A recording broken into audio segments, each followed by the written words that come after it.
Hello बच्चों, welcome to विप्रमाइन channel. आज इस सेशन में हम डिस्कस करने वाले हैं लीनियर इक्वेशंस इन टू वेरिएबल्स के ऊपर एक और important question.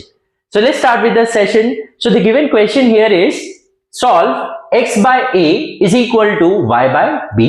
Second equation is ax plus by is equal to a square plus b square. Okay, तो ये जो गिवन साइमल्टेनियस इक्वेशन है इसे हम कोई भी मेथड से सॉल्व कर सकते हैं। जैसे कि यहाँ पर कोई भी मेथड मेंशन नहीं किया गया है तो आप कोई भी मेथड यूज कर सकते हैं, that is by elimination method या सब्स्टिट्यूशन मेथड या by cross multiplication method. But मैं आपको ये बोलूंगा कि आप यहाँ पर प्रिफर करिए एलिमिनेशन मेथड। ओके, आप बहुत इजीली ये क्वेश्चन को एलिमिनेशन मेथड से सॉल्व कर सकते हैं। Yes, you can solve by any method, answer तो सेम ही आने वाला है। ओके, तो अब इसे एलिमिनेशन मेथड से कैसे सॉल्व करेंगे प्लीज ध्यान दीजिए। तो जो पहला इक्वेशन है, पहले तो इसे हम स्टैंडर्ड फॉर्मेट में कन्वर्ट करते हैं, तो क्रॉस मल्टीप्लाई करेंगे तो b into X that is B X is equal to a into Y A Y, B X A Y को यहां ट्रांसपोज करेंगे so minus A Y is equal to 0। So ये हो गया इक्वेशन 1। एंड इक्वेशन 2 जो है वो A X plus B Y is equal to A square plus B square. So this is equation 2। अब elimination by making the coefficient same. Okay, तो यहां पर या तो हम x का कोएफिशिएंट सेम करें या तो y का कोएफिशिएंट सेम करें। अब अगर हमारे पास ऐसा ऑप्शन है कि यहां पर साइन जो है जिसका ऑपोजिट है उसका कोएफिशिएंट सेम करेंगे तो ज्यादा बेटर होगा, क्योंकि जब साइन ऑपोजिट होता है तो सिंपली हमें कोएफिशिएंट करने के बाद सिंपली उन्हें ऐड कर देंगे तो वो एलिमिनेट हो जाता है। लेकिन जब साइन सेम होता है, या तो दोनों ही पॉजिटिव है या दोनों ही नेगेटिव है, तो वो केस में हमें सब्ट्रैक्शन करना पड़ता है और सब्ट्रैक्शन में सारे साइन चेंज हो जाते हैं, तो वहां पर मिस्टेक होने के चांसेस ज्यादा होता है। अगर आपके पास ऑप्शन ऐसा है कि साइन ऑपोजिट वाला है, अवेलेबल है, तो वेल एंड गुड, आप उसका कोएफिशिएंट सेम करोगे तो ज्यादा बेटर होगा। यस, आप जिसका साइन सेम है उसका भी कोएफिशिएंट सेम करके करोगे तो भी आंसर सेम ही आने वाला है। ओके, तो जैसे मैं आपको यहां पर बोल रहा हूं माइनस और यहां प्लस है तो y का कोएफिशिएंट, तो हम y का कोएफिशिएंट सेम करते हैं। तो a और b जो है इसके कोएफिशिएंट्स है, तो एलसीएम लेंगे तो a इंटू बी हो जाएगा। तो यहां पर हम क्या करते हैं, मल्टीप्लाइंग इक्वेशन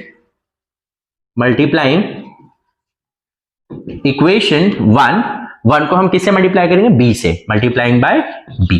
ओके, तो ये क्या बन जाएगा, b square X minus A B Y is equal to 0 into B that is 0। तो ये बन जाएगा इक्वेशन 3। ओके, इक्वेशन 1 को हमने मॉडिफाई करके इक्वेशन 3 बना दिया।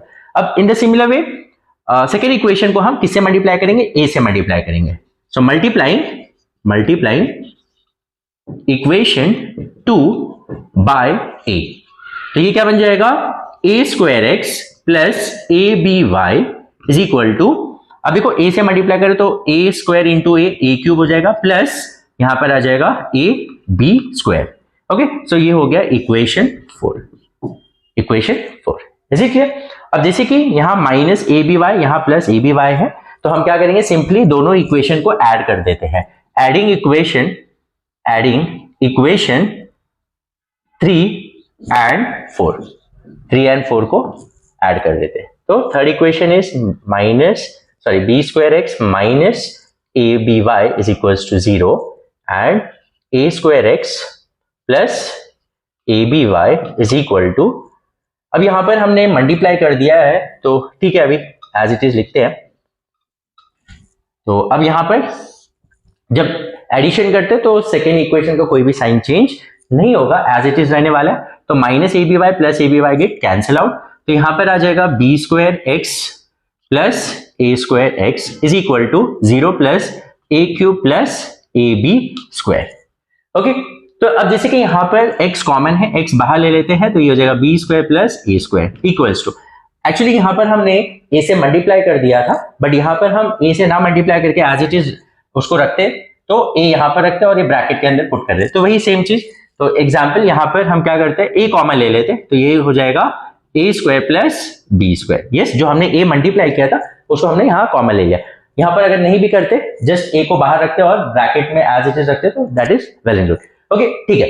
अब यहां पर क्या हो जाएगा, x equals to a bracket a square plus B square divide by B square plus A square, यहां ट्रांसपोज करेंगे। अब देखो यहां पर a square plus B square, ये भी a square plus B square है, दोनों ही ब्रैकेट सेम है, तो ये कैंसिल आउट हो जाएगा। तो देयरफॉर x का वैल्यू क्या आ गया, a।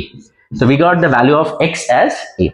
यस, अब y का वैल्यू फाइंड आउट करना है, तो will substitute the value of, so put x equals to a in any of the equation, तो बेटर हम फर्स्ट इक्वेशन में पुट करते हैं। In equation put x equals to a in equation 1। Equation 1 क्या है?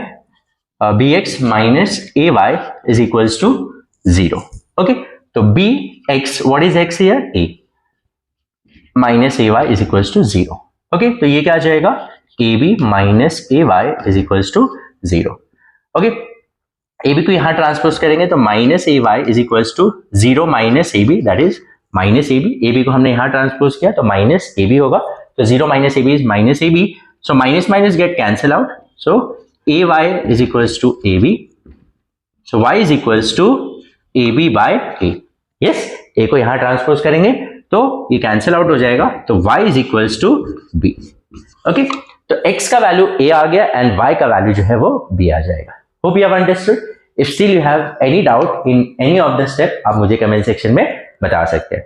तो जैसे मैंने आपको बताया, एलिमिनेशन मेथड से हमने इसे सॉल्व किया, तो हम x या y का किसी का भी कोएफिशिएंट सेम कर सकते हैं, बट यहाँ पर हम प्रेफर करेंगे y का कोएफिशिएंट सेम करने के लिए, क्योंकि साइन ऑपोजिट है। ओके, तो यहाँ पर हमने y का कोएफिशिएंट सेम किया, वो एलिमिनेट हो गया, तो we got the value of x and just substitute the value of x in any of the equation, you'll get the value of y. Okay, so we'll meet in the next session. Till then, take care. Bye bye.